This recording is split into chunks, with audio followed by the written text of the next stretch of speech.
Hi students, welcome to ABN and PRR College of Science Kovur online classes. Myself Prasad, lecturer in computer science, and this is for final BSc computer science students web technologies paper.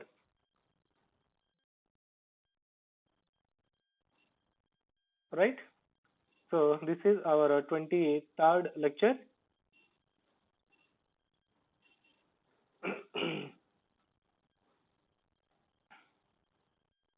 So last క్లాస్లో style షీట్స్లో layers అనే concept and formatting blocks of information ఒక concept గురించి discuss చేసుకున్నాము. Okay, దాంతో మనకి second unit అనేది complete అయ్యింది. And from today onwards, okay, from 23rd lecture onwards we are in third unit. Third unit is JavaScript. Okay, third unit and fourth unit రెండు కూడా Java script కి సంబంధించిన concepts ఉంటాయి. Okay, and మనకి ఇక్కడ topics అనేవి కొంచెం ఎక్కువగా ఉంటాయి. సో రెగ్యులర్ గా జాగ్రత్తగా క్లాసెస్ ని ఫాలో అవుతూ ఉండండి. ఓకే, ఏ రోజు చెప్పిన క్లాస్ ని ఆ రోజుని ఫాలో అవుతూ ఉండండి. అండ్ ఇంపార్టెంట్ పాయింట్స్ అన్ని కూడా జాగ్రత్తగా వినండి. Okay, so before going to our session,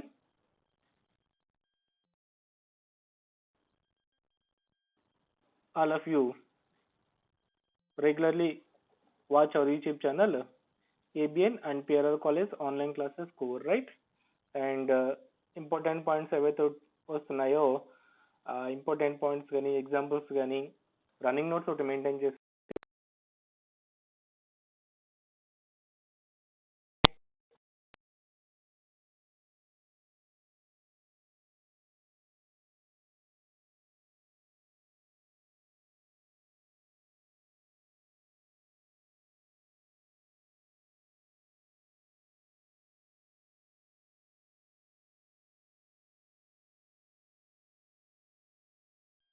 okay. So మనకి ఇది థర్డ్ యూనిట్ స్టార్ట్ అవుతుంది జావా స్క్రిప్ట్ అనేది. సో దీన్ని నేను కనుక మనం అబ్జర్వ్ చేసుకుంటే జావా స్క్రిప్ట్ అని ఉంది కదా, మనము సెకండ్ ఇయర్లో జావా లాంగ్వేజ్ నేర్చుకున్నామండి, అవునా? సో జావా లాంగ్వేజ్కి ఎక్స్టెన్షన్ గాను, ఓకే, లేకపోతే ఇది జావా స్క్రిప్ట్ తర్వాత మార్కెట్లోకి వచ్చిందనో అలా మనము ట్రీట్ చేయాల్సిన అవసరం లేదండి. బికాస్ ఎందుకంటే మనం సెకండ్ ఇయర్లో నేర్చుకున్న జావా ప్రోగ్రామింగ్ లాంగ్వేజ్కి అండ్ మనం ఇక్కడ చెప్పుకుంటున్న ఈ జావా స్క్రిప్ట్కి, ఓకేనా, ఎటువంటి వెర్షన్స్ రిలేషన్ కానీ ఏమీ కూడా లేదండి. అంటే జావా లాంగ్వేజ్కి ఎక్స్టెన్షన్గా జావా స్క్రిప్ట్ అయితే కాదనమాట. Okay, this is an entirely separate language.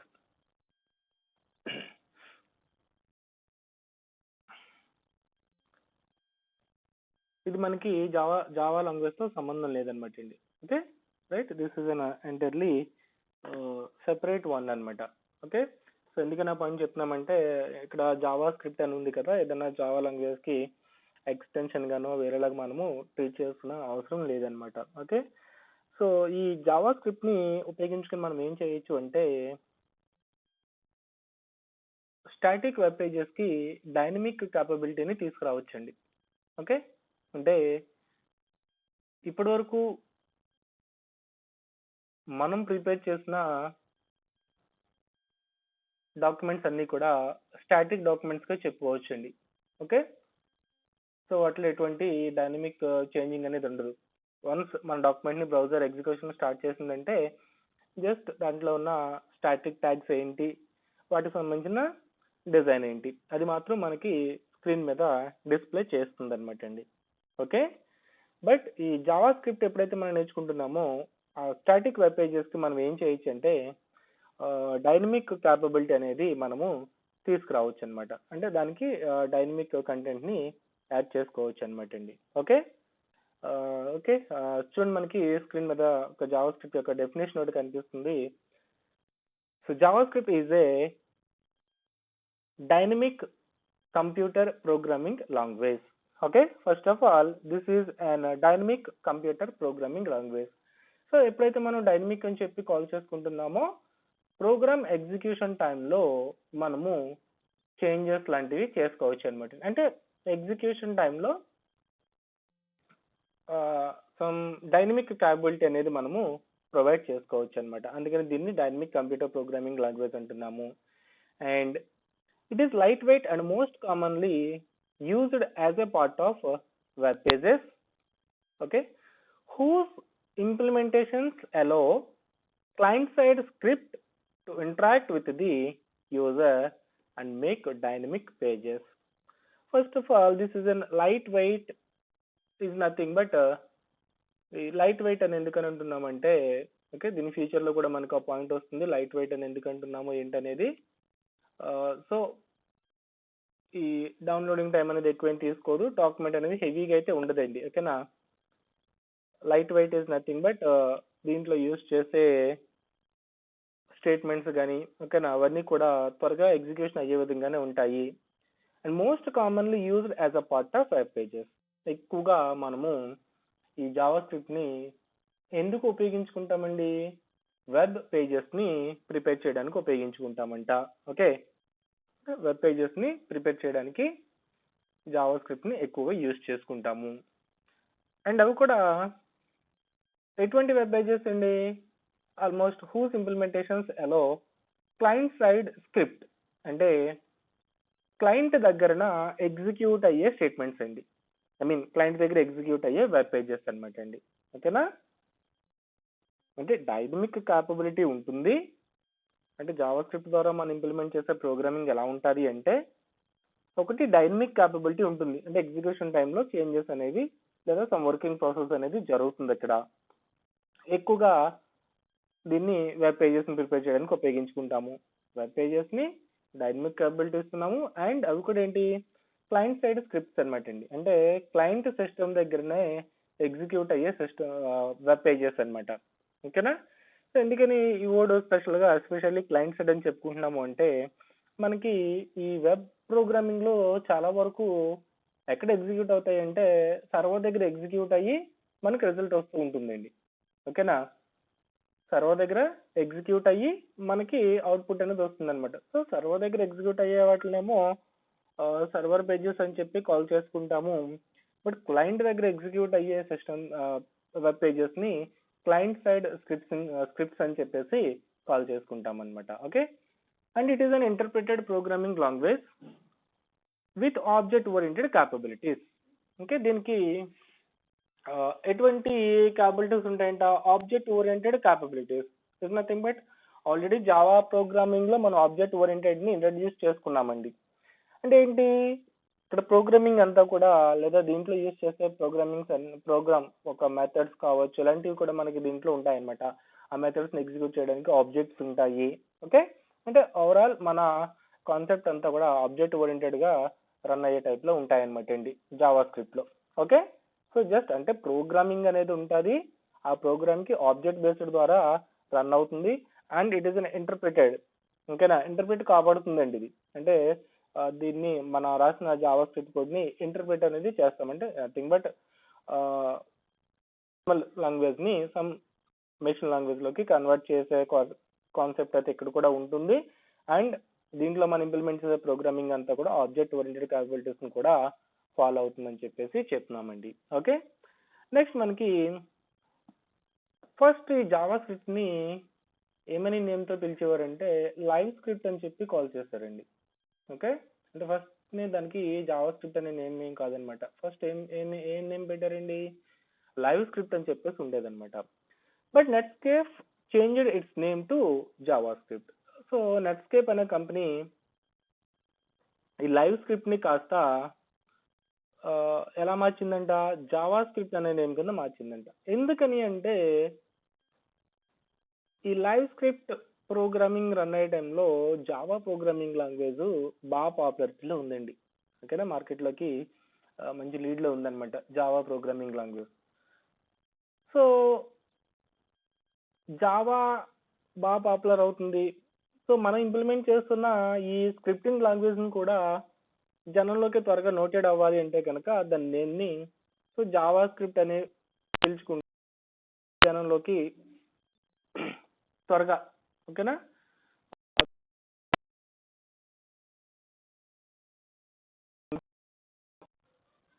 So జనంలోకి త్వరగా వెళుతుంది అనే ఉద్దేశంతో లైవ్ స్క్రిప్ట్ని కాస్త ఏం చేశారండి, జావా స్క్రిప్ట్ నేమ్ కింద మార్చారనమాట అండి. ఓకేనా. So Java script made it's first appearance in Netscape 2.0, ఓకేనా. సో బ్రెండన్ ఇచ్ ఇన్ 1995. సో మనకి ఫస్ట్ దీన్ని ఇంట్రడ్యూస్ చేసింది ఎవరండి, బ్రెండన్ ఇచ్ అనే అతను 1995లో, ఓకేనా, లైవ్ స్క్రిప్ట్ అనే నేమ్తో ఒక డాక్యుమెంట్ని ప్రిపేర్ చేసుకున్నారనమాట. Okay, the general purpose core of the language has been embedded in Netscape, Internet Explorer and other web browsers. Okay, so దాని యొక్క యూజెస్ని, ఓకేనా, లేదా ఇక్కడ ప్రిపేర్ చేసిన ఆ లైవ్ స్క్రిప్ట్ని నెట్స్కేప్ బ్రౌజర్ అని, internet explorer browsers and some other web browsers ద్వారా కూడా ఈజీగా ఎగ్జిక్యూట్ అయ్యే విధంగా, అంటే ఆ బ్రౌజర్స్లో కూడా మన డాక్యుమెంట్ ఎగ్జిక్యూట్ అయ్యే విధంగా ఈ జావా స్క్రిప్ట్ని రిలీజ్ చేశారనమాట అండి. ఓకేనా.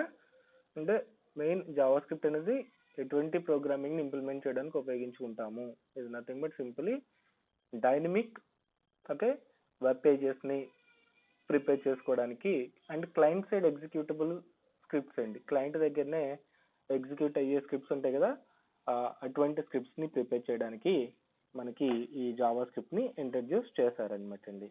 Right. And coming to the features of JavaScript. So ఈ JavaScript యొక్క ఫీచర్స్ చూడండి. All popular web browsers support JavaScript as they provide built-in execution environments. So నాది బెస్ట్ ఫీచర్ ఏంటంటే మన జావాస్క్రిప్ట్ని అన్ని వెబ్ బ్రౌజర్స్ కూడా, ఆల్మోస్ట్ అన్ని వెబ్ బ్రౌజర్స్ కూడా సపోర్ట్ చేసే విధంగా ఉంటాయంటండి. అంటే మన జావా స్క్రిప్ట్ని మనం ఒక స్క్రిప్ట్ ఇంప్లిమెంట్ చేస్తామనుకోండి, you can execute that script in Google Chrome browser or Internet Explorer browser or Firefox browser or some other browsers. maximum all browsers can support our JavaScript concept, right? Next, JavaScript follows the syntax and structure of the C programming language, right? So మనకి Java script యొక్క programming structure దేన్ని follow అవుతుందంట, C programming language structure ఉంటుంది కదండి, so దాన్ని follow అవుతుందంట. లేదా మనకి జావా స్క్రిప్ట్ కూడా ఒక స్ట్రక్చర్ అనేది మెయింటైన్ చేస్తుంది అనమాట అండి. Thus it is a structured programming language, right. Third one, JavaScript is a weakly typed language where certain types are implicitly cast. Is nothing but ఏంటంటే వీక్లీ టైప్డ్ లాంగ్వేజ్ అంటే programming implement చేసుకోవడానికి మనము పెద్ద పెద్ద స్టేట్మెంట్స్ని implement చేయాల్సిన అవసరం ఉండొద్దంటండి. ఓకేనా. అంటే ఒక టాస్క్ని పెర్ఫామ్ చేయడానికి బర్డెన్ ఎక్కువగా ఉండే విధంగా లాట్ ఆఫ్ స్టేట్మెంట్స్ని మనము బంచ్ ఆఫ్ స్టేట్మెంట్స్ని యూజ్ చేయాల్సిన అవసరం లేదనమాట. అంటే ఎక్కువ టాస్క్లకి చిన్న స్టేట్మెంట్తోనే వర్క్ అనేది జరిగే విధంగా ఉంటుంది అనమాట. జస్ట్ ఏదో చిన్న ఎగ్జాంపుల్ అనమాట అండి. అలా అంటే weekly typed language is nothing but ఎక్కువగా టైప్ చేయాల్సిన అవసరం లేదు. ఇస్ నథింగ్ బట్ ఎక్కువగా టైప్ చేయాల్సిన అవసరం ఎందుకు ఉండదు, మనం చేసే వర్క్కి స్టేట్మెంట్స్ అనేవి చాలా తక్కువగా ఉంటాయి అనమాట. ఐ మీన్ తక్కువ అంటే తక్కువ స్టేట్మెంట్స్తోనే ఎక్కువ వర్క్ అనేది జరిగిపోతుందండి ఇక్కడ. దట్స్ ద కాన్సెప్ట్ అనమాట, right. Next, JavaScript is an object oriented programming language that uses prototypes. Okay, so JavaScript అనేది కూడా ఏంటంటున్నాము, ఆబ్జెక్ట్ ఓరియంటెడ్ ప్రోగ్రామింగ్ లాంగ్వేజ్ అండి. Okay, so object oriented programming language అనేది మనము జావా లాంగ్వేజ్ని ఒక ఎగ్జాంపుల్గా తీసుకోవచ్చు. అంటే ఆబ్జెక్ట్ ఓరియంటెడ్ ప్రోగ్రామింగ్ లాంగ్వేజ్కి నీకు క్లియర్ ఇండికేషన్ ఏంటి, we can use classes and objects. అవునా, ఆ ప్రోగ్రామింగ్ లాంగ్వేజ్లో క్లాసెస్ని ఆబ్జెక్ట్స్ని మనం యూజ్ చేస్తుంటాము. ఓకే, సో ఇది కూడా object oriented programming language, but మనకి ఈ క్లాసెస్, ఇన్హెరిటెన్స్ ఇలాంటి కాన్సెప్ట్స్ ని డైరెక్ట్ గా యూజ్ చేయకుండా వాటి ప్లేస్ లో మనకి ప్రోటోటైప్స్ ఉంటాయండి. ఓకే, అంటే వాటిని ఇండికేట్ చేసే ఒక ప్రోటోటైప్ అన్నమాట. వాటిని ఇండికేట్ చేసే క్లాసెస్ కానీ ఇన్హెరిటెన్స్ కానీ వాటిని ఇండికేట్ చేసే, అంటే అవి ఇంటర్నల్ గా ఉంటాయి. వాటిని మనం ఎలా యూజ్ చేసుకుంటాం ఇక్కడ ఒక ప్రోటోటైప్ ద్వారా యాక్సెస్ చేసుకోవచ్చండి. ఓకే, సో ఇది కూడా ఆబ్జెక్ట్ ఓరియంటెడ్, బట్ ప్రోటోటైప్స్ ని యూజ్ చేసుకుంటాము. క్లాసెస్ బదులు, క్లాసెస్ లాంటివి మనం ఇక్కడ ఏమి ఇంప్లిమెంట్ చెయ్యం, కానీ ఆ క్లాసెస్ ని ప్రోటోటైప్స్ ద్వారా మనము యాక్సెస్ చేసుకోవచ్చండి. Right, it is a light weighted and interpreted language. Okay, so this is an light weighted. మనకి ఎప్పుడైతే డాక్యుమెంటేషన్, టైపింగ్ ఇవన్నీ కూడా తగ్గిపోతున్నాయో డాక్యుమెంట్ అనేది ఏమవుతుందండి, లైట్ వెయిట్ అవుతుందండి. ఓకే, మనం దీన్ని స్టోర్ చేసుకోవడానికి కానీ, బ్రౌజర్ కాల్ చేసుకోవడానికి, ఇంటర్నెట్ లో రన్ అవ్వడానికి ఇవన్నీ కూడా స్పీడ్ ఉంటుందన్నమాట. Because of this is an light weight. ఓకేనా, హెవీగా ఉండదండి లాంగ్వేజ్ అనేది. Okay, and this is an interpreted language. So already మనకి కంపైలర్, ఇంటర్ప్రిటెడ్ అనే వర్డ్స్ ని మనం ముందు కూడా చూసే ఉన్నామండి. ఈ లాంగ్వేజెస్ దగ్గర చెప్పుకుంటూ ఉంటాము, అవునా. ఏదైనా ప్రోగ్రామింగ్ లాంగ్వేజ్ ఉందంటే దట్ మేబీ కంపైలర్ కావచ్చు, ఇంటర్ప్రిటెడ్ కావచ్చు, లేదా రెండు కలిపి ఉండొచ్చు. ఫర్ ఎగ్జాంపుల్ జావా తీసుకున్నాం అనుకోండి, that is compiler and interpreted అవుతుంది, అవునా. సి లాంగ్వేజ్ తీసుకున్నాం అనుకోండి, కంపైలర్ అవుతుంది. అలాగే విజువల్ బేసిక్ తీసుకున్నాం అనుకోండి, ఇంటర్ప్రిటెడ్ అవుతుంది. అలాగే మన జావా స్క్రిప్ట్ కూడా ఇంటర్ప్రిటెడ్ లాంగ్వేజ్ అన్నమాట. And it is a case sensitive language. Okay, already case sensitive అనే దాని ఫీచర్ ని HTML లో కూడా చెప్పుకున్నామండి, అవునా. అంటే case sensitive language is nothing but ఎక్కడైతే క్యాపిటల్స్ రాయాలి అక్కడ క్యాపిటల్స్ ఉండాలి, ఎక్కడైతే స్మాల్ లెటర్స్ ఉండాలి అక్కడ స్మాల్ లెటర్స్ అనేవి ఉండాలన్నమాట అండి, కంపల్సరీగా. Okay, next, JavaScript is supportable in several operating systems including Windows, Mac OS and some other etc. So almost చాలా ఆపరేటింగ్ సిస్టమ్స్ లో మన జావా స్క్రిప్ట్ అనేది రన్ అవుతుంది అనమాట. ఓకే, అంటే మనకి ఈ జావా స్క్రిప్ట్ ప్రోగ్రామ్ ని ఎటువంటి ఆపరేటింగ్ సిస్టమ్ లో అయినా ఆల్మోస్ట్ రన్ చేసుకునే విధంగా ఉంటుంది అనమాట.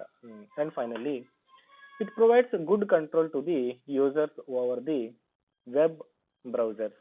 ఓకే, అంటే నీట్ డిజైనింగ్, బెస్ట్ డిజైనింగ్ అనేది మనకి, ఎఫెక్టివ్ డిజైన్ అనేది మనకి ఈ జావా స్క్రిప్ట్ అనేది ప్రొవైడ్ చేస్తుంది అనమాట అండి. ఓకేనా, so good control to the users over the web browsers. దీన్ని యూజ్ చేయడానికి ఈజీగా ఉంటుంది అనమాట యూజర్స్ కి. అంటే ఎక్కడ ఈజీ అవుతుందంటే ఈ స్క్రిప్ట్ లాంగ్వేజ్ ని రన్ చేయడానికి సెపరేట్ ప్లగిన్స్ లాంటివి ఇన్స్టాల్ చేయాల్సిన అవసరం ఉండదు అనమాట. ఓకేనా, ఎక్కువ ప్లగిన్స్, ఎక్కువ ఇన్స్టాలేషన్స్ ఏమీ అవసరం ఏమి ఉండదు అనమాట అండి. ఆల్మోస్ట్ మనకున్న సింపుల్ వెబ్ బ్రౌజర్స్ తో ఈ జావా స్క్రిప్ట్ ప్రోగ్రామ్ ని ఈజీగా యాక్సెస్ చేసుకోవచ్చు అనమాట అండి. ఓకే, అంటే యూజర్ కి గుడ్ కంట్రోల్ అనేది ఉంటుంది అనమాట ఈ జావా స్క్రిప్ట్ యూజ్ చేసేటప్పుడు. అంటే ఎక్కువ కష్టపడాల్సిన అవసరం ఏమి ఉండదు. ఆల్మోస్ట్ అన్ని బ్రౌజర్స్ కూడా సపోర్ట్ చేస్తున్నాయి కాబట్టి గుడ్ కంట్రోల్ ఉంటుందని కూడా మనం ఇక్కడ చెప్పుకోవచ్చు అనమాట అండి. Okay, so that is about features of Java script. Okay, so next class లో జావా స్క్రిప్ట్ ప్రోగ్రామింగ్ ని HTML లో ఏ విధంగా ఇంప్లిమెంట్ చేస్తాం అనేది చూద్దాము. ఓకే, సో ఫీచర్స్ అనేవి ఎప్పుడైనా అడిగితే మీకు 5 మార్క్స్ కి ఎగ్జామ్లు అడిగే అవకాశాలు అయితే కనిపిస్తూ ఉంటాయి. జాగ్రత్తగా చదవండి వీటిని. Okay, and mainly Java script language ని ఎందుకు ఉపయోగించుకుంటారు అంటే గనక వెబ్ పేజెస్ ని ప్రిపేర్ చేయడానికి ఉపయోగపడుతుంది. ఎటువంటి web pages? Dynamic web pages ని ప్రిపేర్ చేయడానికి ఉపయోగపడతాయి. అండ్ అవి ఎక్కువ ఎక్కడ రన్ అవుతాయి? క్లయింట్ దగ్గర రన్ అవుతాయండి. These 3 are the most important points అనమాట. అంటే జావా స్క్రిప్ట్ ఉపయోగించి మనం ఏం ప్రిపేర్ చేస్తామంటే dynamic web pages that can run on client side. ఓకేనా, క్లయింట్ సైడ్ రన్ అయ్యే డైనమిక్ వెబ్ పేజెస్ ని ప్రిపేర్ చేయడానికి మనకి జావా స్క్రిప్ట్ అనేది ఉపయోగపడుతుంది. That is the important point అనమాట అండి. ఓకే, ఫీచర్స్ ఒకసారి అవన్నీ కూడా జాగ్రత్తగా చూడండి. ఓకే, సెకండ్ డౌట్ ఉంటే కనుక పర్సనల్గా వాట్సాప్కి కాల్ చేసి అడగచ్చు, నేను మీకు ఎక్స్ప్లెయిన్ చేస్తానండి. ఓకే, నెక్స్ట్ క్లాస్లో స్క్రిప్ట్స్ ని ఏ విధంగా ఇంప్లిమెంట్ చేసుకోవాలి HTML అని చెప్పేసి చూద్దామండి. Right, okay, so thank you, see you in the next class.